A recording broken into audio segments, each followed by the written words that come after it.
looked like a prison. It was at that time a single-story building with like these heavy screens on the windows and lit with fluorescent lights, and there was a fence around it, and it looked like a prison. And they take me inside, and I don't need to go into all the details, but they signed me into an adult assessment unit that night.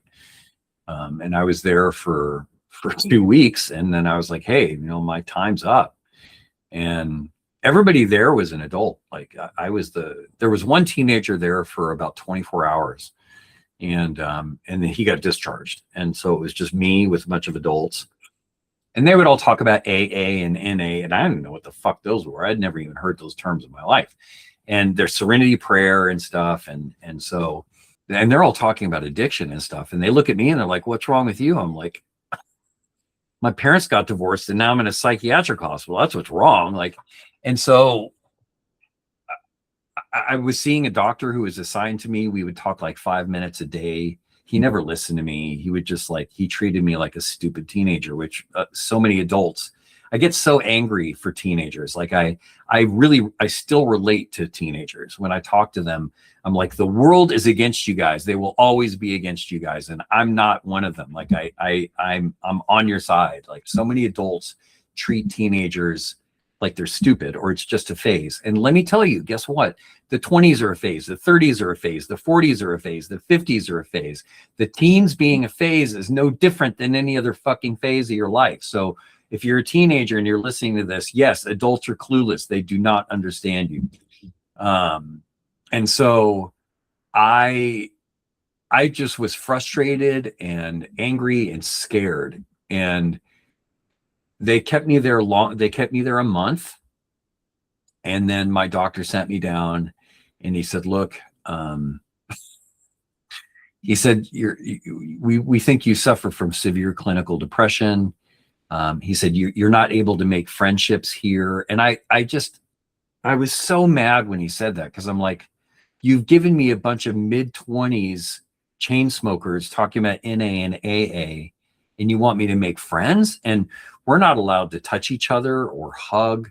We're not allowed to have any personal conversations, really. Like how am I supposed to build friendships? Like it seemed so contrived and cruel, and it would just really upset me. And so he said, look, we're going to send you to the adolescent long-term unit. And I've been in this hospital for a month. I've not gone outside. Haven't had a hug. Haven't had a visit from any friends. All I see is my mom like once a week. I'm like cut off from reality. I cannot use a phone. And so I had heard horror stories about the adolescent long-term unit. There were rumors that kids had been there for 2 and 3 years, that some of them had been tied to beds and wheelchairs. I didn't even know how to imagine that. Like when they said that kids have been tied to wheelchairs or beds, I'm like, what? Like with rope? Like with like, who would do that? Like handcuffs? Like what's going on? And so a couple, like probably 3 or 4 or 5 days pass, and then they transferred me. And the night of that transfer again is something else that really lives vividly in my memory. And things really shifted. Like the hospital, it's almost like 2 different hospitals. Like when I think of that first month there, it was like a very different experience than everything after it. Everything after that first month is dramatically different. It's like a whole different plane of existence. Like maybe my mom and I's relationship was fracturing at this time. And if anything, that first month in the hospital kind of made us closer in a weird way, because she was scared because she didn't know me, because she had never taken time to know me. She was being told I was, and I was scared because of where I had been sent and how terrifying it was. And so our meetings, it felt like 2 of us sitting in a lifeboat at sea. Like we were very sort of like, what do we do? What do we do? And I just kept telling her, I want to leave. Like, I don't want to be here. I can't go outside. I can't see my friends. I can't use the phone. And she kept saying, I just want to make sure you're okay. And so it was clear that she was going to just put her faith in the psychiatric system. And it was clear that I wanted to leave and that she was not going to take me out. And I was a minor. I could not sign myself out of the hospital. And so it was like this unstoppable force meets an immovable object. And so we were really kind of huddled in this lifeboat together, just scared for each other or scared for ourselves. And so if anything, I think it made my mom and I put aside a lot of the other things that had been troubling our relationship. And it gave us a singular purpose, because now we had, like, for lack of a better term, a common enemy. And in her mind, it was my tendencies, which was a band. And in my mind, it was where I was living, and that my only way out was her saying, please, sign my son out. So when I got sent to the adolescent long-term unit and everything changed, I think and some of this I did not know until long after I left the hospital.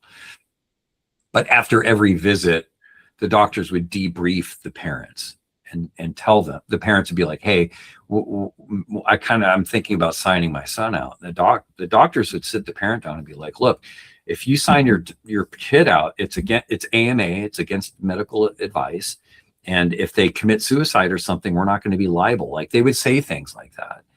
And nowadays, being a parent, like, Jesus, like, how terrified my mom might have been during those meetings. Like, I understand what parental love feels like now. And to try to put myself in her mind and implicitly trust these professionals with your kid's life, potentially, that I don't know. I felt, and sometimes still feel, some empathy for my mom because of the sort of sword of Damocles she had hanging over her head. And so when I got sent to the adolescent long-term unit, life was very different. So they walked me, the night of my transfer, they walked me across what we called the rotunda. For lack of a better explanation, the wings of the hospital, structurally the hospital looked like a star, like a 5-pointed asterisk, and each wing was like a spoke. And in between them, the hub of where they all met was the rotunda. It was like this hexagonal shaped room where all the doors for each unit met. And each wall was an opening, a doorway, a magnetically locked double-doored structure to the next unit. So they walked me across the rotunda to the adolescent long-term unit, which was called Unit C. And I looked through the windows. There were these narrow security windows with wire in the glass. And there was two doors. So I'm looking through one window, and then about 6 feet away, there's another window, because it's mirror image doors. And I'm looking through both windows, and instead of seeing tons of adults and cigarette smoke and people playing cards and activity, I saw nothing. I saw just an empty hallway. It looked like they were walking me onto an abandoned unit. And so that scared me. I immediately was like, this looks creepy. So a staff member walks toward us. He unlocks the doors. He walks me onto the unit. And immediately we walk about 10 feet. And on my left is what they called the day room. And it looked almost identical, although it was opposite mirror image of my other unit. The day room was on the right in my old unit, on Unit B, and this was on the left. And I walk in and I look to the left, and there's the day room. No cigarette smoke, no board games, no people playing cards. It was silent. And there was what they called a unit meeting going on, where about 14 people or so were sitting in a rough circle talking. One person, a girl, was crying, and she had her hair hanging down over her face. And there was this really beautiful older woman talking with her, listening to her. And that woman was clearly a doctor of some sort. And I'm looking in this room, and half the room or more turns to look at me, because and I didn't learn this till later, but a new kid coming on the unit was a big deal. Like, everybody's curious about the new teenager. Like, are they cute? Are they rough around the edges? Are they going to be violent? Are they, well, like, what kind of person is about to live with us for the next, year or two?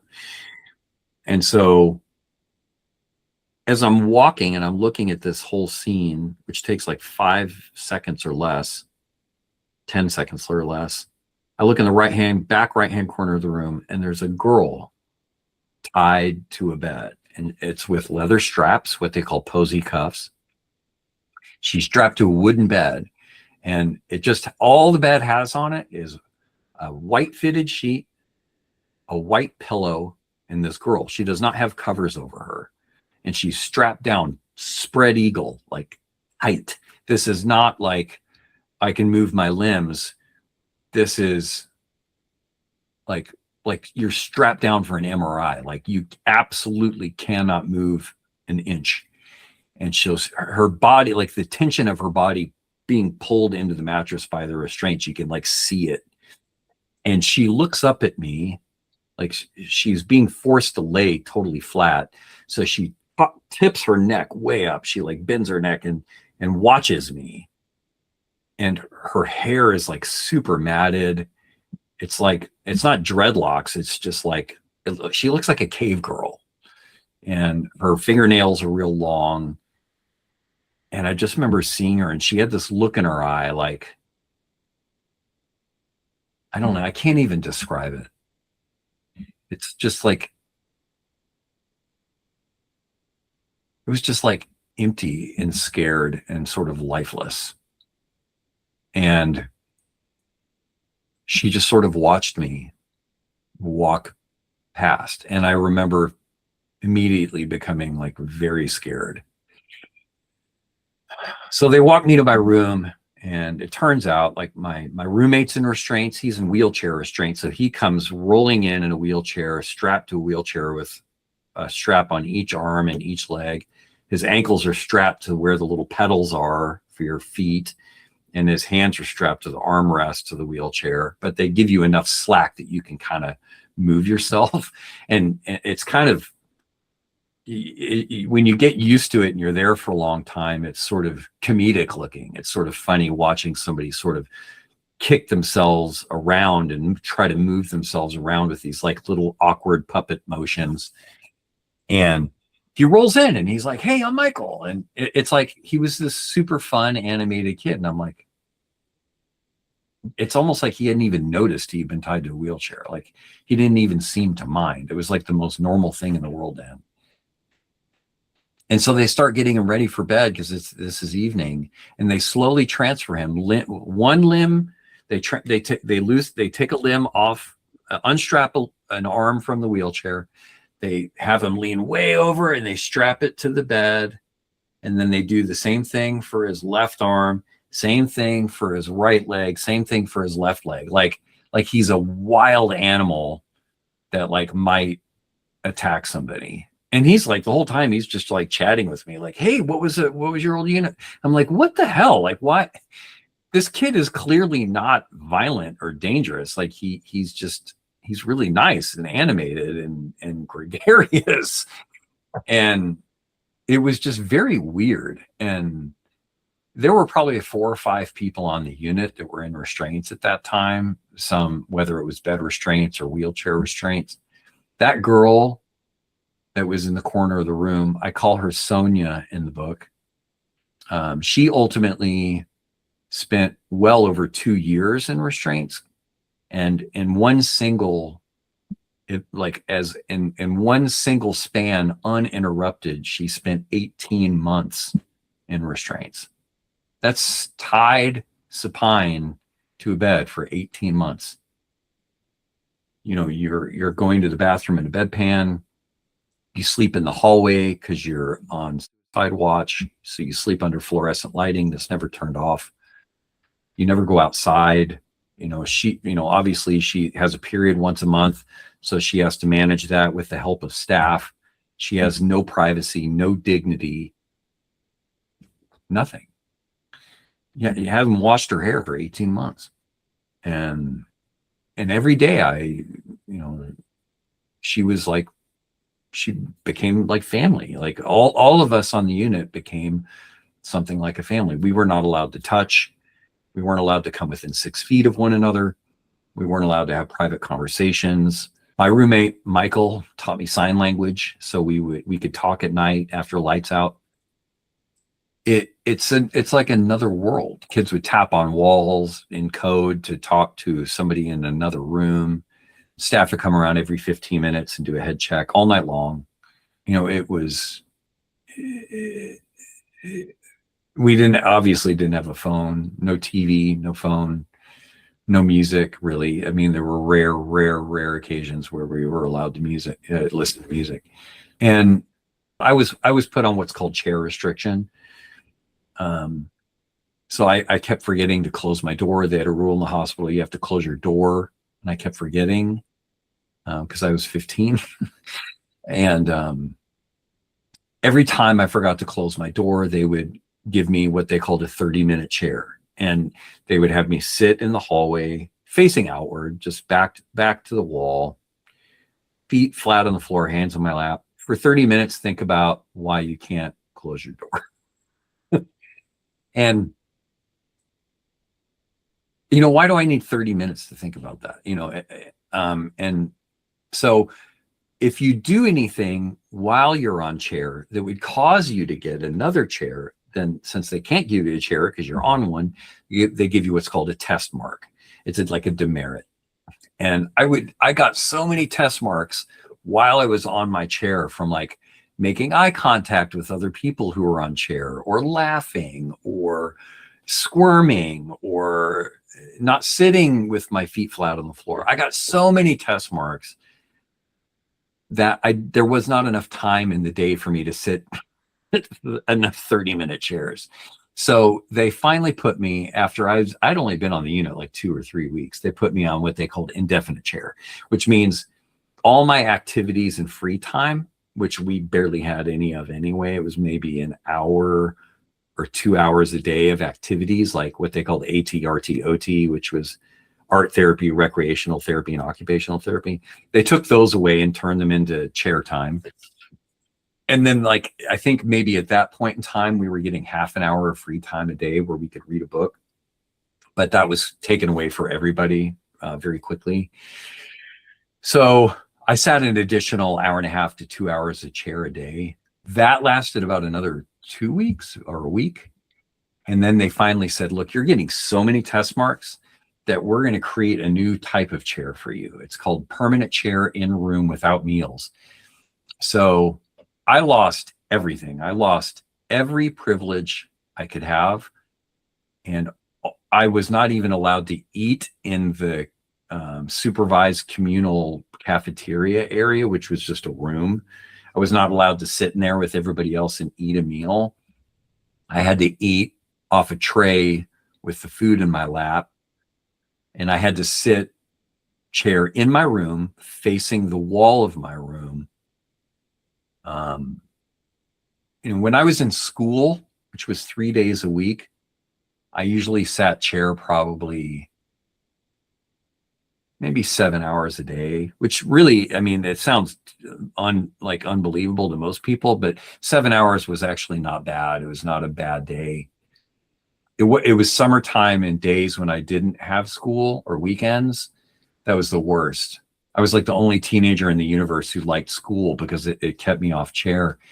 When I wasn't in school, I would sit chair 10, 12 hours a day, like no problem. I'll talk briefly about this. It's not something I like talking about, but I think it's important to talk about, is a lot of people who are in restraints, and primarily Sonia, Sonia, who I talk about in the book, The Girl in Restraints, she was really, she had been degraded and dehumanized for so long that she kind of had reached a place of it's hard. It's so hard to explain the hospital to people, outside people, normal people, because it sounds so unbelievable. But when you're not treated with dignity, you're not allowed to sleep in a dark room or given a bath. When you're not entrusted with your own safety, when you're not allowed to eat the food you want or drink water when you want, when people are looking in your mouth, like, open your mouth, let me make sure you swallowed your pills.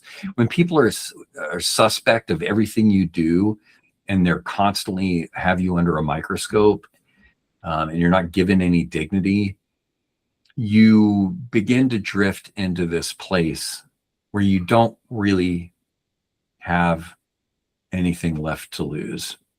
And Sonia lived there for a long time. And because of that, there were days where she just could not. And there were some staff members who would provoke her. And I talk about them in the book, who were really mean and unkind to her. The cruelty that I witnessed, like, that Sonia had to tolerate, it drove her kind of, just, to use the colloquial term, it drove her crazy. And there would be days where she just couldn't take it anymore. And she would just try to rip her hair out or gouge her own eyes out. There were days where she would bite. There were a couple times where she managed to get out of a restraint, and she would bite like huge chunks of flesh out of her arms to try to bleed to death. She'd try to get to an artery. She would bite the inside of her mouth and spit blood everywhere. Like, it wasn't uncommon for us to wind up having Sonia's blood on us, because she would just spit on us in the middle of a unit meeting. You can't stop somebody from biting their tongue. So it was this thing that she would do. She would be like, you can't fucking stop me. So she would just chew the inside of her mouth and spit blood everywhere. And so we witnessed a lot of violence, and she would scream and cry for help, or sometimes just cry. And we couldn't do anything, because if we did, they would restrain us. And so, people ask me a lot about chair and the stuff that I was subjected to. But really, the worst thing I was subjected to in the hospital was witnessing abuse. Like, and there's no close second. I would rather sit chair for a week than listen to Sonia scream and cry for an hour. I still have nightmares about her crying and screaming. She talked about how her dad only abused her brother, and she had memories of her dad dragging her brother down the hallway by his hair, and he would scream and cry. And her dad never abused her, just him. And she talked about how horrible it was to witness that, because she couldn't do anything. She couldn't help.